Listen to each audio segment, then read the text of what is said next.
Hey y'all, welcome to #Tablespoon Tuesday, where we take a deep dive into what the blog post was about this week.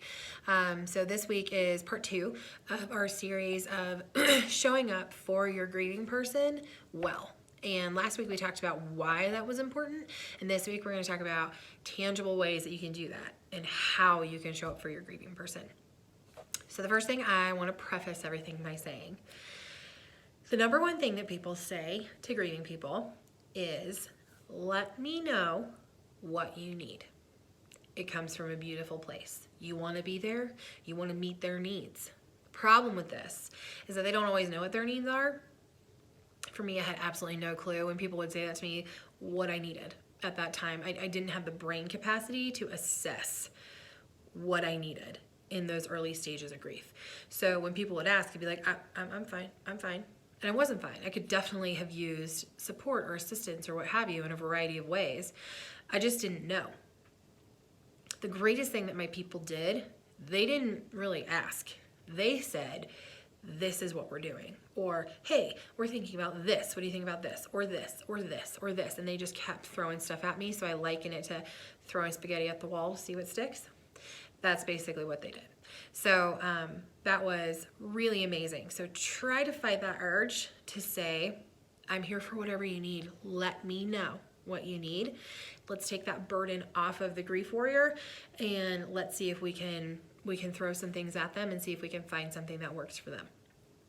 The next thing is show up physically. So when Jackson died, he was my first baby that died. I was in the ER. And we didn't really know what was happening.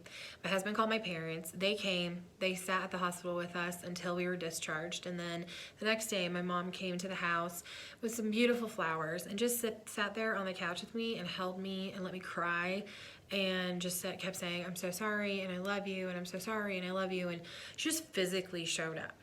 And then when Caleb died and the word got out, our friends started arriving at my parents' house, and we had friends that left work in the middle of the day to come over and sit with us, and then we all went over to the hospital together. They all sat with me in my room while I waited for my C-section for like an hour and a half. They came the full 4 days that we were in the hospital. They met Caleb, they held Caleb. I have videos of people reading to him, singing to him, pictures of people holding him. And it's really hard, right? Like, it's a really hard situation. The grief on everyone's faces in these pictures is palpable. It's like it's leaping out of the photo, even still. But it was really important that people just physically showed up. We had people bring us food. So my friend Erin started a meal train for us. And if you're not familiar with Meal Train, it's basically a website where you can put in your likes and your dislikes and any food allergies or anything like that you have. And you can set it up for a predetermined amount of time. Erin set it up for 6 weeks, and she did it for dinners. And people could sign up to either send us dinner, like we had friends in California who sent us food through a restaurant and sent us pizza, like had pizza delivered for us, or there's people who physically made us food. My friend Erin put a cooler outside of our front door, so if we weren't up for a visit, we didn't feel obligated to have a visit, and people could just deliver the food by a certain time to the cooler. And it was just a really lovely way that people showed up for us for 6 weeks. For 6 weeks, I did not make a dinner, and that was really incredible. My friend Jessica came to the hospital and brought me food. So I don't know if you've ever had hospital food. Ooh, it's a little dicey. So all I wanted was something comforting, and I'm a Southern girl. I'm from Georgia, land of Chick-fil-A. So my friend Jessica went to Chick-fil-A and brought me a Cobb salad, and to this day it's the best Cobb salad I've ever had. I don't know why, I can't quantify it, but it just was, and I think it was because it was delivered in love by somebody who showed up for me. So that's a big one.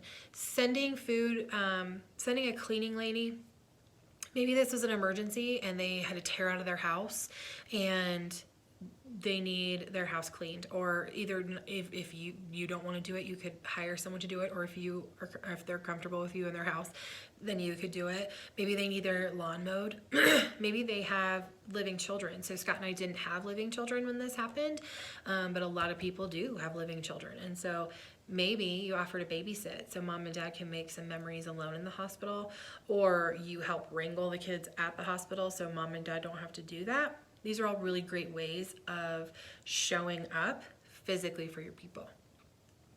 Listening, that's another one. So a lot of times we listen to respond, right? Like we're listening to people the whole time, we're formulating in our heads what we're gonna say back to them. And it's really hard to listen just to listen. My best example of this is my husband's best friend, Craig, who is also one of my nearest and dearest friends. He was the best man at our wedding, and at our wedding, our pastor talked about it's really important for the support people in the couple's life to really check in and see how their marriage is doing. Not in a gossipy way, not in a like, oh, tell me what's going on there kind of way, but just to really be a position and a person of support in case something's going on in their marriage. And Craig really lived up to that. He came to our house. He basically said, I have been designated by the friends and family of Scott and Kim Woods to check in and to really check in and really assess how you are. And he came to our house, which was it was just a wreck. It was a complete wreck. I'm in yoga pants. I hadn't showered in I don't know how long. Both of us are in hoodies. We're just a wreck. And he's like, don't give me any crap. Like, don't tell me what I want to hear. Tell me how you are. And he sat there and he took it all in, and he didn't give us platitudes. He didn't tell us how to feel. He didn't tell us we were wrong for how we felt. He just sat there and he took it in, and he just kept saying, I'm so sorry. And I love you. And I'm here. And man, what a gift. What a gift that was. A lot of people want to have something tangible. Like, I want to give a gift. I want to give something. So cards is a big one. We got so many cards and they were so lovely. Since Scott and I lost Caleb in 2011 and through today, Etsy has exploded, and they have actual card shops within Etsy that are specific to pregnancy and infant loss. Amazing. I just love these cards. Are just incredible because unfortunately Hallmark doesn't make a good card for pregnancy and infant loss. There are ornaments. I received some ornaments with Caleb's name on it, and it just was amazing. And then my friend Nicole surprised me one year with an ornament that had Scott and I's name on it, and Jackson, Grace, Reagan, and Caleb. It was before our living kids were here, and so that's what our family looked like at the time. And it was just, oh my gosh, like I still hang it's not even a Christmas ornament. I hang it on my wall. It's a decorative item on one of my gallery walls in my house. I love it so very much. Journals is a really good one, encouraging people to write, to get their feelings out. Books, one of my oldest friends, known her since I was a little girl, she sent me these amazing books when I lost Caleb. Her name's Kristen, and she is in Georgia. And she sent me these books out of the blue, and man, were they healing and incredible. Another childhood friend of mine, her name's Kelly, she sent me a beautiful necklace that had Caleb's name engraved in it with his little birthstone, and it was just amazing. I wore that thing with pride until that thing basically disintegrated. The chain did anyway, and I still have the what was engraved piece, and it stays in my jewelry box. It's so dear to me. Craig, as I mentioned, my husband's best friend, he started a memorial fund for us at our bank so people could donate to help with funeral expenses and living expenses. It was incredible. People showed up in droves for the memorial fund. I've never been more blown away. We had anonymous donors, friends of mine, parents of my friends, parents of my childhood friends. Like, it was crazy. Anonymous people at the churches my parents worked at donated, and it was amazing. You can also team up to raise money. So maybe there's something like a retreat. So like, for example, a Beautiful Scar Project is going to launch a retreat in 2020 in the fall. You can team up to raise funds to send your people to a retreat. There's other retreats around the country as well. You can raise money for, if the baby had a specific illness, you could raise money and donate it to that organization or another organization that's really important to the family. And the last thing I'll say is, one other thing Craig did that was incredible was he negotiated time off for my husband. So my company had a PTO donation program, so I was able to take 10 weeks off paid. Whereas my husband had to go to work a couple days after we buried Caleb.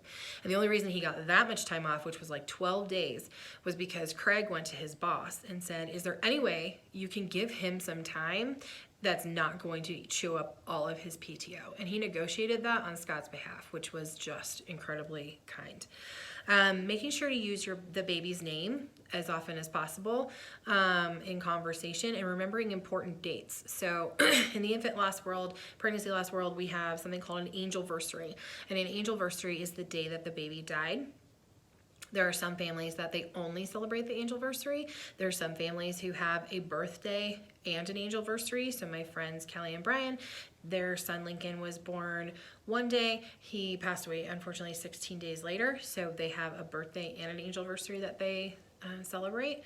So it's just really important to remember those dates, especially for the little ones. So people are really good at remembering Caleb's days, but with Jackson and Grace and Reagan, they're not so good at remembering those days,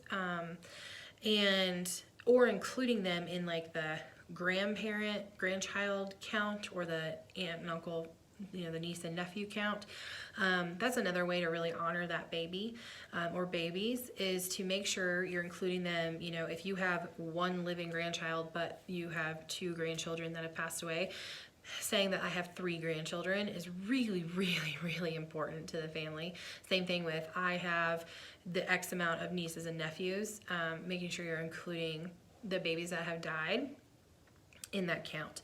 Attending events is a big one. So going to the funeral if you can, visiting the cemetery if you can. We do a birthday party for Caleb every year.